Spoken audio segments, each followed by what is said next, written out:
What is a job that pays well and requires no college experience? Assembly line for major car company, 80 grand this year. No college degree. 4 10-hour shifts a week. Holidays are always off. Week off for July 4th and a week and a half off for Christmas. All paid for. Plus 11 days more for vacation and 3 emergency vacation days. Plus a nice 6 to 8 grand bonus every November. Damn, that's nice. Where? Screw it, I will say it. Mercedes-Benz here in Alabama. Ford is building a plant outside Memphis. Looking to hire 5,000 workers. How do you get in? Started as a temp, then got hired on. They are always hiring. I was a warehouse shift supervisor. Good money plus benefits. I know a guy who works 3/12s a week operating a forklift in a warehouse. $30 an hour. Spends the rest of his time on Discord. Past warehouse workers here can confirm the work is miserable. Only time in my life I've ever felt genuinely depressed. Did it for a summer, was god awful, and everyone seems to try to find the dumbest way to do everything. Lol, I knew if I read down far enough someone would say it. Warehouse work feels so pointless. Emo. I did it for 6 years and you're absolutely right. Everyone finds the dumbest ways to do everything. Everyone seems to try to find the dumbest way to do everything, which is different from every other job. You obviously never watch any videos on how things can go horribly wrong in a warehouse. A fool in a forklift with pallets stacked 40 to 50 high seems to draw in the crazies. I've been a warehouse guy all my adult life. Most warehouses suck, but find the right place and you can do pretty good and be happy at work. I now work for a defense contractor, so we're paid pretty good, 30 per hour and room to grow, and treated well. Have to pass clearances and such, of course. I had a warehouse job where I slept 4 hours a night on my 8-hour shift. Gets old. After about 6 years I felt like my life was passing me by. I mean, sleeping while you get paid frees up more hours on your day, doesn't it? The work is miserable though, but one accident and you're toast. Any kind of trade, plumber, electrician, bricklayer, etc. But you will need to do an apprenticeship of some kind. If you can't manage that either, telesales. It's soul destroying, but if you're good, so is the money. I actually do telesales for life insurance. Reason I'm asking this is BC, I haven't made any sales yet. Why don't you kill a few people you know don't have life insurance? Then at their funerals you could tell all the people grieving that they missed out on serious dollar because the dead people didn't have life insurance. Then you can use those facts to sell them life insurance. This is a plan with no downsides. You could also take out life insurance on those people with yourself as the beneficiary but not tell their relatives. Then you collect the insurance for yourself, plus you get to tell everyone grieving what they're missing out on and make some sales. Saul Goodman. Is it you? You could transition from telesales to customer service calls. I work for a call center taking customer service calls all day. It ain't too bad. And there aren't any sales to be done. Just help the caller with their issues using the tools you are provided. Get out of insurance sales. It's terrible for 90% of people who do it. Look for SDR, BDR, sales, business development representative positions for software companies. Usually no degree requirement, especially if you look at the smaller companies. Most have remote options too. You'll make about $50 to $60K base pay on average and $25 to $50K in additional commission. You're calling and prospecting, trying to set meetings with account executives. It's not a glamorous job, but it's not as soul-crushing as most telesales jobs. The best trade in my opinion is crane operator. Comfy seat and AC all day, plus if you get into the right union or are willing to travel, plenty of money to be made. Hard to get a job as a crane operator. And if you do, you'll probably be driving a crane truck for like 10 years before you get into a tower crane. Also, every crane operator I know is an alcoholic. The job is easy physically, but the amount of responsibility weighs down on basically anyone with a lick of morals. This is what my father-in-law does at our city's port.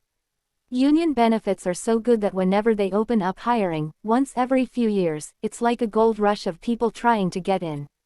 Once you're in, you have it made. He's said that, even though I have a good office job, he'll put a good word in for me the next time they're hiring, but I'd have to start at the bottom. I'm seriously considering it. Also, the relatively meaningless perk of operating something that's cool as fuck, absolutely, but also the added perk of building stuff that's cool as fuck. I was never an operator but worked as an engineer for a major rental company in the US. I've worked on major sports stadiums, nuclear power plants, projects for both SpaceX and Blue Origin, etc. I recently jumped over to one of the major manufacturers, so now I get to sell some cool as fuck cranes.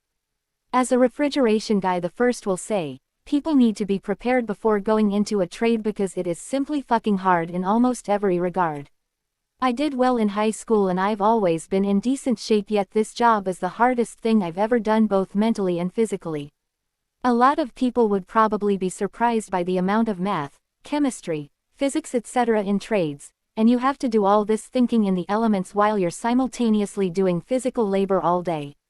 The jobs pay well for a reason, and it takes a lot of hard work and studying to even get to the point where you're paid well. I started working HVAC at the age of 14, working during school breaks for my uncle who was a contractor who would pay me $14 per hour.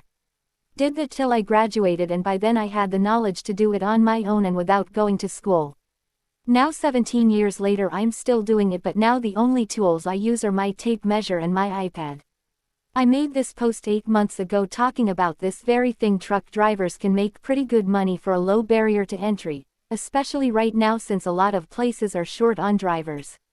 It doesn't really have a great work-life balance, but for some that can be acceptable for some time. Ideally you get one that'll pay for you to get a CDL, which opens a lot more options for better trucking jobs down the line, ones that are more local and or pay even better. My sister bought a house within 3 years. Truckers make good money, and if they're always on the road, they aren't spending it.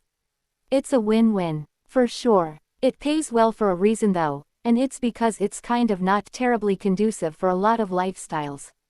It can be long hours, it can be lonely, and you don't get to come home every night in many trucking jobs, plus they can be really rough on sleep patterns. I think the real goal is to get your CDL and try to transition into more local jobs for better work-life balance. Some people like the trucker lifestyle, but to many, it's a rough job that is a quick route to making pretty decent money, not so lonely with all the lizards. As a former family therapist, it ruins families unless they are very healthy. My dad was a trucker for years before cell phones were really a thing, and it was a rough go. He got out of it for that reason. The ideal route I'd imagine is getting into a role with local roots, one where you're back home every day.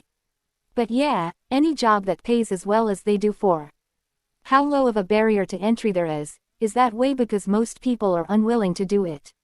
And yeah, there's definitely a reason most people are unwilling to do it. Trucker chiming in. Have had my CDL for almost 18 years. You won't starve and you'll feel good being part of the supply chain, knowing where stuff's made and where stuff's delivered. Do be careful if you find a place who'll pay for your CDL and require you to work there, too. There are a lot of unscrupulous contractors out there. I will say that it will tear your social life apart. However, thank goodness for cell phones and Reddit. If you really want to know the skinny, send me a DM. I'll try to separate fact from fiction. I have heard the opposite, and that most truck drivers are tricked with shitty deceptive contractor positions. Truck drivers can make pretty good money for a low barrier to entry, especially right now since a lot of places are short on drivers. Sure. A lot of these companies right now are short on drivers specifically because they don't pay shit and treat their drivers like livestock. My dad was a truck driver for almost 5 to 6 years and he made great money from it. He said it's a job that he didn't mind. BOFC, he has a CDL, local truck driver. Get a CDL and deliver beer. That's what I do. I work mostly 4 days a week, Tuesday, Friday. Summer months June, July, August, I'm working 5, a few 6-day weeks and make close to $100K per year. Union benefits and pay increases. I left my office job to do this and love it. I'm in the best shape of my life as well and I'm 40. I do have my bachelor's degree, but obviously not required for this line of work. A welder, and if you happen to also be a professional diver you can get an even higher payment for a higher risk job. There's a reason it pays better. The risks are insane. It is one of the most dangerous jobs in the world. When things go bad, they really go bad.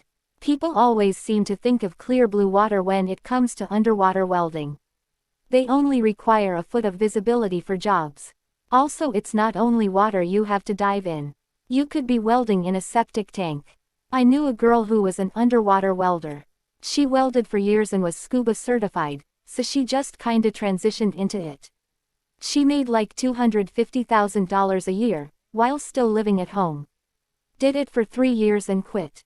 Now she's a regular welder making pretty decent, $65,000 last I heard, money and living large. Bought a house in cash pre-COVID, bought a pretty nice car in cash and just stacked the rest. She thought about going back underwater for another year or two but ultimately decided against it. Those can be hard jobs to get though. The whole reason welding pays so much is that it's difficult to learn to be good at it. You will either need a local shop to train you for years before you can make really good money, or you will need to go through an apprenticeship to learn from a master, and there's only so many slots every year. Source: many friends in skilled trades. All of them wish they had been welders, but none of them could get the apprenticeships. My nephew is in an apprenticeship for welding. He's going to make bank when he's done. Delta P. That is the only video that comes to mind about underwater welding. I'd say this depends highly on what kind of welding you do. I know several people, one being my brother, who graduated top of his welding school class, who entered the workforce unable to get more than $14 an hour. If you're able to do pipeline or underwater welding you can easily clear 6 figures, but beyond that you're better off working fast food unfortunately. My brother worked as a welder for about 3 or 4 months hoping for a raise but ended up having to quit because he couldn't support his family on such low pay. Many shop owners are either greedy, or are already running on such low margins they can't afford to pay people a decent wage. Not sure why this is, but thought I'd drop this here for anyone else who might be reading this comment and considering entering the field. AWS certified structural welders are getting $100 an hour in California. Welding together I-beams and columns on construction sites. Air traffic controller. I came here to say this. There's usually a once a year, off the street, bid in the US for ATCs. Federal job, good pay, good benefits, pension, matching TSP, depending on which option tower, track-in or en route you get. You can make $200,000 with OT and holiday pay when you're an FPL. I retired 12 years ago at age 49. Not bad. Thank you NATCA. Edited to include OT and pay. Band. How hard is air traffic controller training? It was pretty intense. I was an en route controller. So it was almost 2 years of daily training. You start at the D side, not sure what they call it now, which assists the radar controller. You train and check out on all of those positions at each sector, then you train and check out at each radar position. You work live traffic with someone monitoring you. There are lab problems before to get you ready to train on live traffic, but in the end it's you, your instructor and the pilots making it all work. It was a lot of fun when I was done training and all certified, but training was very intense. It's still called D-side. 2 years of training for AZ is actually really good. Mine took close to 4, but I had a lot of training delays for the implementation of ERAM. Also just bad timing sometimes. Finished my last D and it was when they had already started the R class so I had to wait 6 months for the next one, etc. Can I ask what ATC pension take home per month looks like? Is it for life? What about medical, dental? What do you do now? Okay, this is how it was when I retired. Mind you, it was 12 years ago. It's based on your time in service. You get a certain percentage for the first 20 years, another percentage for each year after that you work up to age 56. If you reach age 56, the years from 20 age 56 are rated at a higher percentage. And it's all figured on an average of your base pay of your last 3 working years. Since US ATCs are forced to retire prior to reaching minimum Social Security age, we draw an SSI supplement from the time we retire until we reach our true SS age. If there are any current ATCs out there, please help. I know things change. Since I retired so young I only got 39% of my high 3 inches plus my SS supplement. I continue to get medical, and would get dental if I had it when I retired. I also get SEPPs from my TSP, federal 401k, all told my bring home is around $7,000 a month. I get the same yearly raises all federal pensioners get. I worked part-time at Starbucks until COVID. Now I'm a farmhand on my dad's farm. High-end escort. Sadly, not a lot of requests for doughy middle-aged guy escorts. Not without a college degree. Dude, prostitution is a man pays woman, man pays man industry. You could make a killing in the doughy middle-aged guy market. They just say, not that doughy, and swipe left. I hear you self-deprecating, I get it. But this is men, we're talking. There's a viable sex market for everything, especially now that the internet exists. Because it's a direct slice of approximately 4 billion people. There's a viable sex market for everything doesn't mean all of them pay well. It's not only a matter of demand, but also of supply. What would be a low-end escort? Tilda burps tilde you rang. $20 but it's a numbers game at that point. OnlyFans would be the better answer. Less effort, higher paying, service, more than one client at a time, and the monthly is all legal, both scalable and automated with payments and other things. Yeah, but like 96% of money that goes into OnlyFans goes to the top like 46 models. Everyone else fighting for scraps so like Spotify, YouTube, every fraction of a penny generating website ever. Mr. Krabs makes more money on his OnlyFans than he makes from the Krusty Krab. I used to be a process server, made an LLC and started my own business. I made an average of $50,000 a year. Now I started a new handyman business and make closer to $80K a year. Both businesses required no formal training. Just a lot of research on my own part. The handyman business is just the result of me hyper-focusing on things and teaching myself how to fix everything. I did almost the exact thing from almost the same beginnings down to being a process server. I started an excavation, landscaping company on the side which started out as me wanting to do everything myself at home and a lot of YouTube University to learn how. Started with a small tractor with a backhoe attachment and now I have a skid steer and a dump truck. I've already decided that I'm giving up the day job and doing the earthworks business full-time this spring. Sanitation workers get paid above average. Not insane money by any means. But as long as you don't mind smells, the job is fairly easy, with some perks. Not a very specific answer, but working your way up at a warehouse. I'm currently working in a branch of HR. No past experience, no degree or certifications or anything. Started in the warehouse loading trucks, then moved to another area, then moved into the office, now doing recruitment and hiring, making almost the same as my parents who have been with their jobs for 20-ish years. Even our entry-level warehouse positions pay really well. After moving up a few steps, especially if you go into management, some people I know make money faster than they can spend it. The company as a whole is more interested in promoting internal workers who are already familiar with the work, whether you have a degree or not. Regionally dependent, but wastewater operations is a wonderful career which isn't impacted by the cyclical economy. Water quality is a basic human right and many, if not most, municipalities own and operate these facilities. There have been a number of retirements and organizations are always looking for new talent. Some require an associate's degree and others offer OTJ. Best of luck. Dirty, dangerous and dull jobs. Put insurance on the dull list. Pay is great though insurance is a min-max thing. Some people make tons of money but a lot of people don't even make enough to qualify for an apartment. I know a few people that tried insurance and they all ended up quitting because it's hard to make it. Damn, I don't know anyone 10 years in that aren't in the 80K range. Depends on the call where they work I guess, but I definitely know some people hitting low six figures.